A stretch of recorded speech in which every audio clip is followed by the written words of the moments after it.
My name's Andrew Stocker. I'm the Education and Information Coordinator of the Melbourne Wildlife Sanctuary at Trobe University in Bundoora.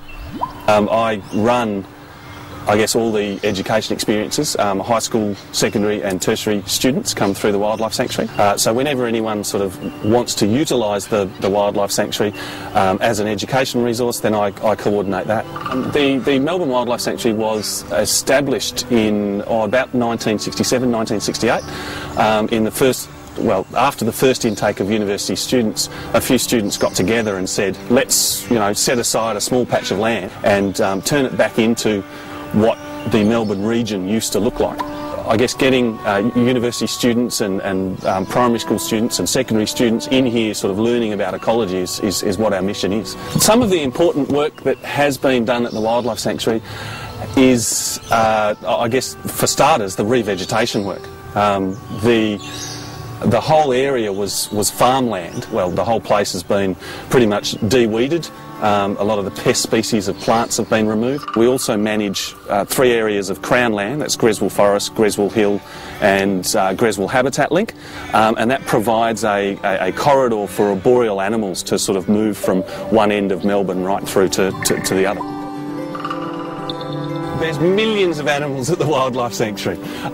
Depending on what sort of level of animal we're talking about, with the school kids we actually focus on what we call mini beasts. We have students coming out into the sanctuary, rolling over logs and rocks, dip netting in our wetlands, looking for all the little tiny bugs that exist out here, so that they get an understanding that the ecosystem or ecology sort of starts at that lower level. Without that lower level you get none of the higher up level.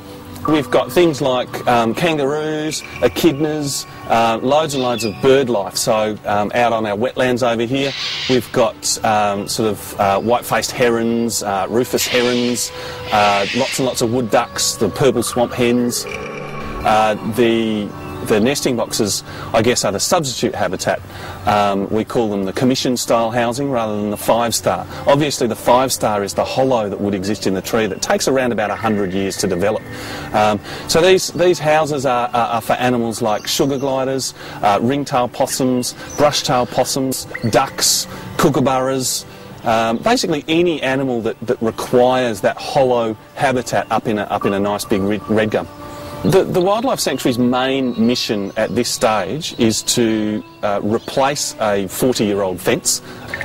When we actually get that predator-proof fence, we will be putting in, I guess, all the different sorts of animals that we call locally extinct. Things like bandicoots and quolls and even wallabies and wombats that aren't so rare, but they're not sort of in these regions. In general, I guess the main focus of the Wildlife Sanctuary is to engage the community in what we do.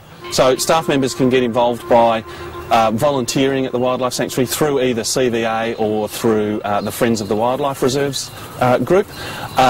Staff can also come on one of our night tours or day tours, what we call twilight tours, or our day tours. They can come on and we wander around and give people a really good insight into the way in which these sorts of places function, and hopefully spot animals sort of sticking their heads out and feeding for the night. It is open from 10 till 3 Monday to Friday, and also on Sundays. You are more than welcome to basically just come in for a wander. There is the Ironbarks Hut, which is available for barbecues, social functions, and even as an alternative teaching facility. From a university perspective, we have quite a number of subjects that are actually run through here. An interesting thing is that it's not just subjects like zoology and botany that use the Wildlife Sanctuary. We have education students that come up here using the Wildlife Sanctuary. We have archaeology students, and we've even had physiotherapy students come up here and use the place. And in terms of other users, we've got PhD students, research projects that are actually using the place as well. The main message that the Wildlife Sanctuary is trying to put out there is this message of conservation. It is essential to the understanding and continuation of even humanity to be able to have environments like this as a place for relaxation or as a place for the health of our ecosystem. So this concept of conservation is something that La Trobe University has obviously shown a huge commitment to over the last 40 years, and it is something that we all hold, incredibly dear to our hearts.